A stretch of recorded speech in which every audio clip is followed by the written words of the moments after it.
Good evening বন্ধুরা।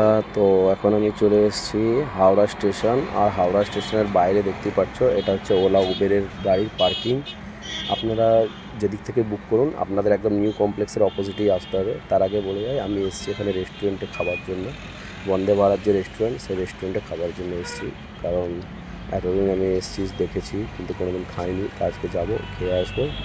আর আমরা Howrah new কমপ্লেক্সে ছিলাম। নিউ কমপ্লেক্স থেকে বেরিয়ে ঠিক রাস্তাটা পার করবে, রাস্তাটা পার করলেই একদম বন্দে ভারত রেস্টুরেন্ট। ও সত্যি বন্দে ভারত রেস্টুরেন্টের ভেতরটা তোমরা অবশ্যই ভিডিওটা না স্কিপ করে দেখো, খুব সুন্দর। আর এই হচ্ছে ব্যাক সাইড, পেছনে দেখুন এসিগুলো লাগা আছে, একদম ট্রেনের মতন করে করা আছে ডিজাইনটা। ঠিক আছে, এটা একটা আমরা দেখেছি যেটা একটা ট্রেনের কম্পার্টমেন্ট, যেটাকে কোচ, সেটাকেই মডিফাই করে এরকমভাবে তৈরি করেছে বন্দে ভারত এক্সপ্রেস।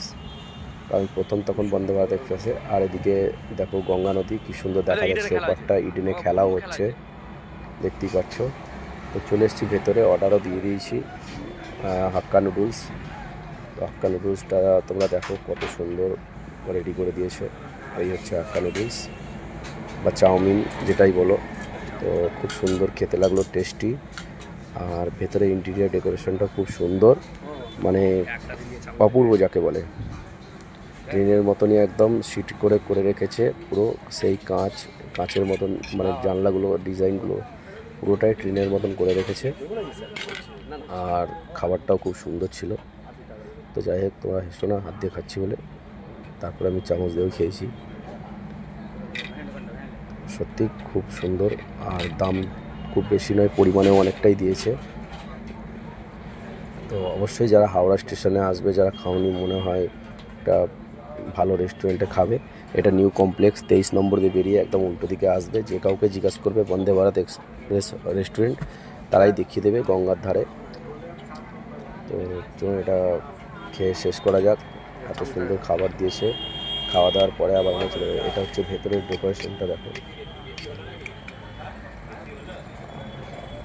অর্ডার তো দিয়ে চলে গেছে। তে অনেক কিছু দেওয়া আছে, ডিম দিয়ে করেছি, যেহেতু আমার সাথে যে দাদা ছিল তারা মাংস খায় না বলে ডিম দিয়ে করেছি। আর ভেতরের ইন্টেরিয়ার ডেকোরেশনটাও দেখো, খুব সুন্দর লাগছে, সত্যি খুব সুন্দর লাগছে। এই হচ্ছে ভেতরের ইন্টেরিয়ার ডেকোরেশন। তো বন্ধুরা, তোমাদের এই রেস্টুরেন্টের ভেতরে খাওয়া দাওয়া পুরো জিনিসটা কেমন লাগলো অবশ্যই আমাকে একটু কমেন্ট করে জানাবে। আমি তোমাদের, আর আমার ভিডিওটা ভালো লাগলে অবশ্যই লাইক শেয়ার করো, এটা অন্যকে দেখার সুযোগ করে দিও। বাইরের ভিউ ভেতরের ভিউ পুরোটাই তোমরা